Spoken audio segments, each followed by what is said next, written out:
അവരുടെ ജാഥ അടുത്ത മാസമോ മറ്റോ തിരുവനന്തപുരത്ത് എത്തും എന്നാണ് പറയുന്നത്. പക്ഷെ എത്തുമെന്ന് ഒരു ഉറപ്പും ഇല്ല. കുറച്ചു മുമ്പ് ആ ജാഥയിൽ സംഭവിച്ച കാര്യങ്ങൾ ഇപ്പോ നവമാധ്യമങ്ങളിലൂടെയൊക്കെ എല്ലായിടത്തും എത്തിയിട്ടുണ്ട്. ആ ഉന്തും തള്ളും കയ്യാങ്കളിക്കുമിടയിൽ വയോവൃദ്ധനായ മുല്ലപ്പള്ളി വീഴുന്ന ഒരു ദൃശ്യം കാണാം. മുല്ലപ്പള്ളിക്ക് എന്ത് സംഭവിച്ചു എന്ന് ആലോചിച്ചിട്ടാണ് പല കോൺഗ്രസുകാരും ഇപ്പോൾ ആശങ്കപ്പെട്ടുകൊണ്ടിരിക്കുന്നത്. എന്തായാലും കേരളത്തിലെ LDF ഗവൺമെന്റ് അവസരോചിതമായി അവസരത്തിനൊത്ത് ഉയർന്ന് പ്രതിപക്ഷത്തിന്റെ യാത്രയോടൊപ്പം ഒരു ആംബുലൻസ് കൂടി ഏർപ്പെടുത്തി കൊടുക്കുമെന്ന് നമുക്ക് ആശിക്കാം. അങ്ങനെയെങ്കിൽ നമ്മുടെ രാഷ്ട്രീയ എതിരാളികളാണെങ്കിലും അകാലത്തിൽ ആപത്ത് സംഭവിക്കണം നമ്മൾ ആരും ആഗ്രഹിക്കില്ലല്ലോ. നമ്മളൊക്കെ മനുഷ്യരാണ്. അവർക്കാർക്കും കാര്യമായ അപായം സംഭവിക്കാതിരിക്കട്ടെ എന്ന് നമുക്ക് ആഗ്രഹിക്കാം. ഞാൻ കൂടുതലൊന്നും ഇവിടെ വിശദീകരിക്കണമെന്ന് ആഗ്രഹിക്കുന്നില്ല. കഴിഞ്ഞ ഒരു ദശാബ്ദം LDF ഗവൺമെന്റിന്റെ കീഴിൽ കേരളം ആർജിച്ച പുരോഗതിയും വളർച്ചയും ഇതര സംസ്ഥാനങ്ങളെ അസൂയപ്പെടുത്തും വിധം മഹത്തരമായിട്ടുള്ളതാണ്. അത് തുടരണം എന്നത് നാടിന്റെ ആവശ്യമാണ്. ഈ വികസന കുതിപ്പ് പാതി വഴിയിൽ നിന്നുകൂടാ. കേരളം ഇരുളടഞ്ഞ ഇന്നലകളിലേക്ക് വീണ്ടും തിരിച്ചുപോയിക്കൂടാ. കൂടുതൽ പേർക്ക് ഇനിയും പെൻഷൻ കിട്ടണം. പെൻഷൻ തുക വർദ്ധിപ്പിക്കാനാവണം. നമ്മുടെ ആശുപത്രികളും പള്ളിക്കൂടങ്ങളും ഇനിയും അഭിവൃദ്ധിപ്പെടണം. ഇതുവരെ നാം നേടിയ നേട്ടങ്ങൾ ഏറെയാണ്. ആ നേട്ടങ്ങളെ ഇനിയും കൂടുതൽ ശക്തിപ്പെടുത്തി മുൻപോട്ട് പോകാനാവണം എന്നതാണ് നമ്മുടെ കാഴ്ചപ്പാട്. കഴിഞ്ഞ 10 കൊല്ലം കേരളത്തിൽ വികസനത്തിന്റെ ഒരു പുതുയുഗം യാഥാർത്ഥ്യമാക്കാനായി. പവർ കട്ടും ലോഡ് ഷെഡിങ്ങും ഇല്ലാത്ത കേരളം സാധ്യമായി. സ്കൂൾ തുറക്കുന്നതിന് മുൻപ് കുട്ടികൾക്ക് പാഠപുസ്തകം കിട്ടുന്ന നിലയിലേക്ക് കേരളം പുരോഗമിച്ചു. UDF ഭരിക്കുമ്പോൾ പരീക്ഷക്കാലത്ത് പോലും പാഠപുസ്തകം കിട്ടിയിരുന്നില്ലെന്ന് നമുക്കറിയാം. നമ്മുടെ ആശുപത്രികൾ ലോകോത്തര നിലവാരത്തിലായി. നമ്മുടെ പള്ളിക്കൂടങ്ങളിൽ എല്ലാ ക്ലാസ് മുറികളും സ്മാർട്ടായി. നമ്മുടെ റോഡുകൾ മികച്ച നിലവാരത്തിലെത്തി. അതുകൊണ്ടാണ് ഞാൻ പറഞ്ഞത് വികസനത്തിന്റെ പുതുയുഗത്തിലാണ് നാം. ഇപ്പോ ജനങ്ങളെ തെറ്റിദ്ധരിപ്പിക്കാൻ ഉദ്ദേശിച്ചുകൊണ്ട് പ്രതിപക്ഷ നേതാവ് ഒരു ജാഥ നടത്തുന്നുണ്ട്. നിങ്ങൾ ആ ജാഥയുടെ പേര് ചിലപ്പോൾ ശ്രദ്ധിച്ചിട്ടുണ്ടാവും. പുതുയുഗ യാത്ര അല്ലേ? അങ്ങനെയാണ് അതിന്റെ പേര്. പുതുയുഗ യാത്ര എന്നാണ് പേര്.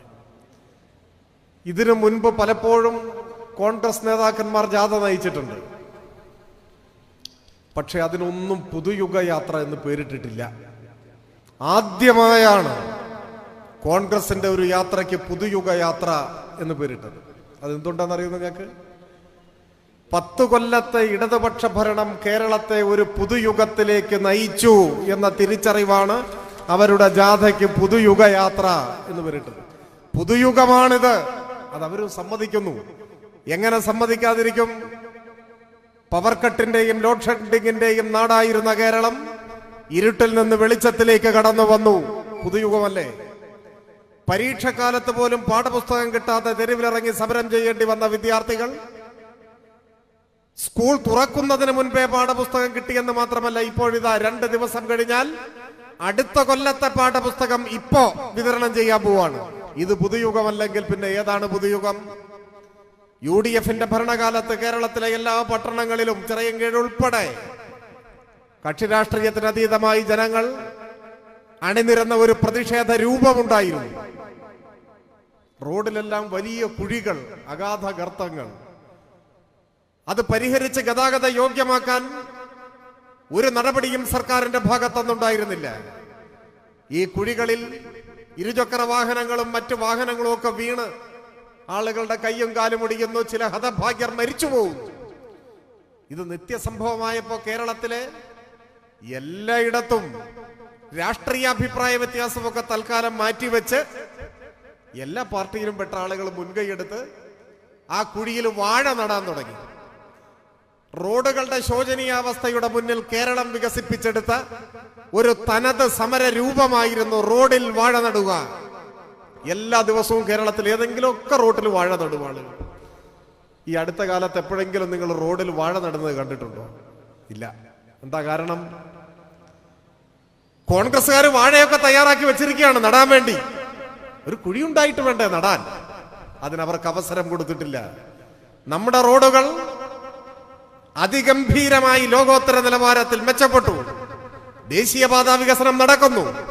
മലയോര ഹൈവേ, തീരദേശ ഹൈവേ, പുതിയ റോഡുകൾ യാഥാർത്ഥ്യമാകുന്നു. ഞങ്ങൾ 3-ാം തീയതി ചേലക്കരയിൽ നിന്ന് ആരംഭിച്ചതാണ് ഈ യാത്ര. ഈ യാത്രയിൽ മുതിർന്ന LDF നേതാക്കൾ ജാഥാംഗങ്ങളായിട്ടുണ്ട്. പക്ഷെ ഞങ്ങൾക്ക് ഇത്ര ദിവസം തൃശ്ശൂരും ആലപ്പുഴയും പിന്നിട്ടാണ്, കൊല്ലവും പിന്നിട്ടാണ് ഇന്ന് തിരുവനന്തപുരത്ത് എത്തിയത്. ഇത്രയും ദിവസം യാത്ര ചെയ്തിട്ട് ഞങ്ങൾക്കാർക്കും ഒരു പ്രയാസവും പ്രശ്നവും ഇല്ല. അപ്പൊ എന്നോട് കേരള കോൺഗ്രസ് നേതാവ് ജോണി പറയുമായിരുന്നു, നമ്മുടെ റോഡുകൾ ഏറ്റവും മെച്ചപ്പെട്ടതാണെന്നതിന് വേറെ ഒരു തെളിവും വേണ്ട. നോക്കൂ, ഇത്ര ദിവസം ഈ റോഡിലൂടെ തലങ്ങും വിലങ്ങും യാത്ര ചെയ്തിട്ട് ഞങ്ങൾക്കാർക്കും ഒരു ക്ഷീണമോ പ്രയാസമോ ഒന്നുമില്ല. റോഡുകൾ മാറി. അതാണ് പുതുയുഗം.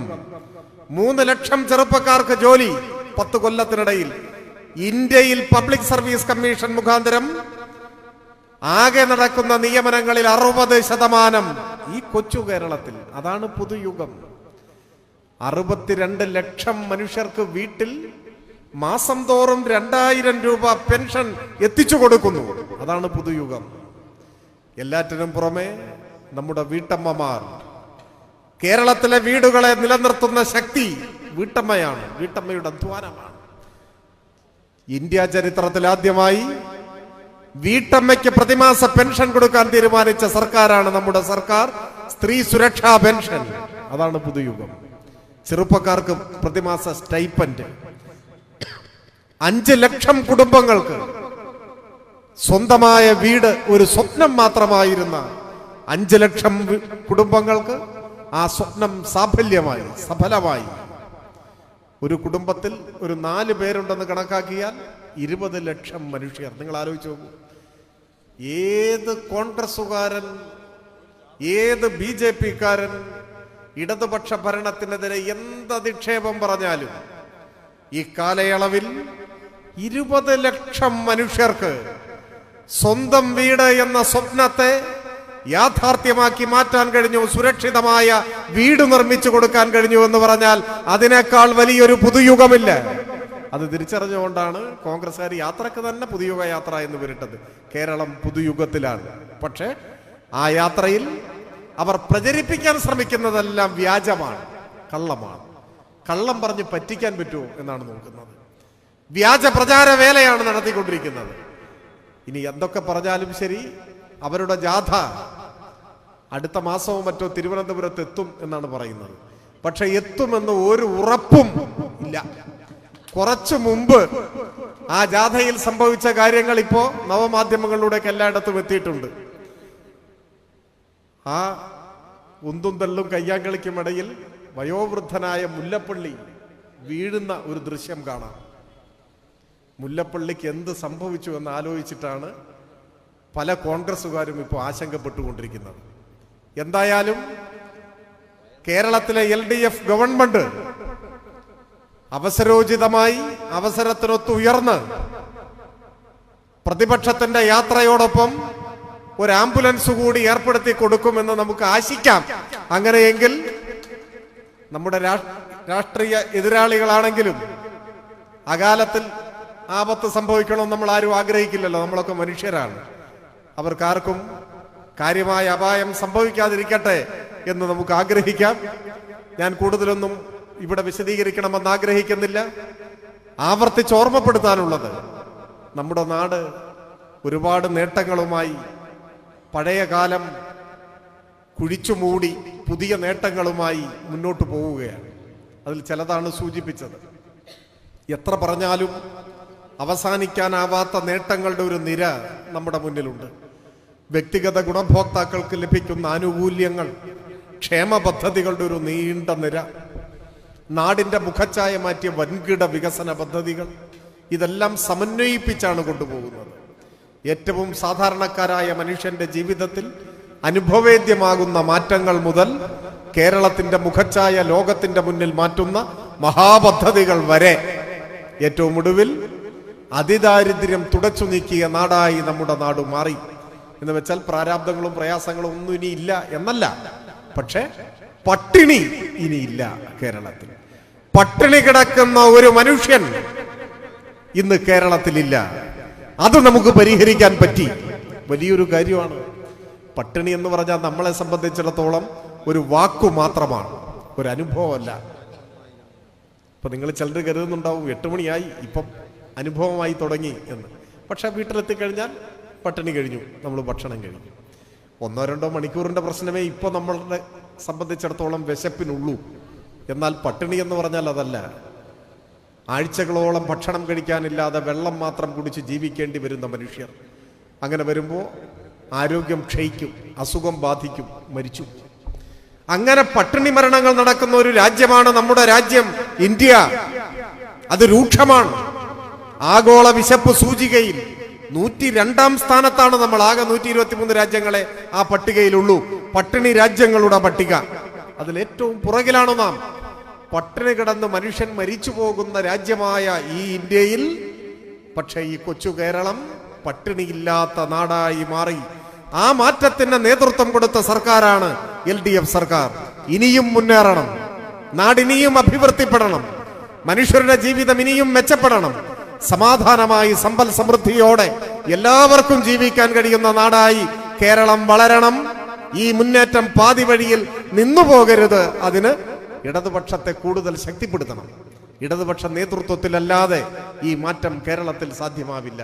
അതുകൊണ്ട് വരാനിരിക്കുന്ന ദിവസങ്ങളിൽ വർദ്ധിത വീര്യത്തോടെ, കൂടുതൽ ഊർജത്തോടെ ഈ കേരളത്തെ തകർക്കാൻ ഒരു ശക്തിയെയും അനുവദിക്കില്ല എന്ന് ദൃഢപ്രതിജ്ഞയെടുത്ത് ഈ ചിറയൻകീഴിലെയും പരിസരങ്ങളിലെയും എല്ലാവരെയും ഇടതുപക്ഷത്തിന്റെ കൊടിക്കീഴിൽ അണിനിരത്താൻ നിങ്ങളെല്ലാം രംഗത്തിറങ്ങണം എന്നും കൂടി അഭ്യർത്ഥിച്ചുകൊണ്ട് ഞാൻ എൻ്റെ എളിയ വാക്കുകൾ അവസാനിപ്പിക്കുന്നു. അഭിവാദം.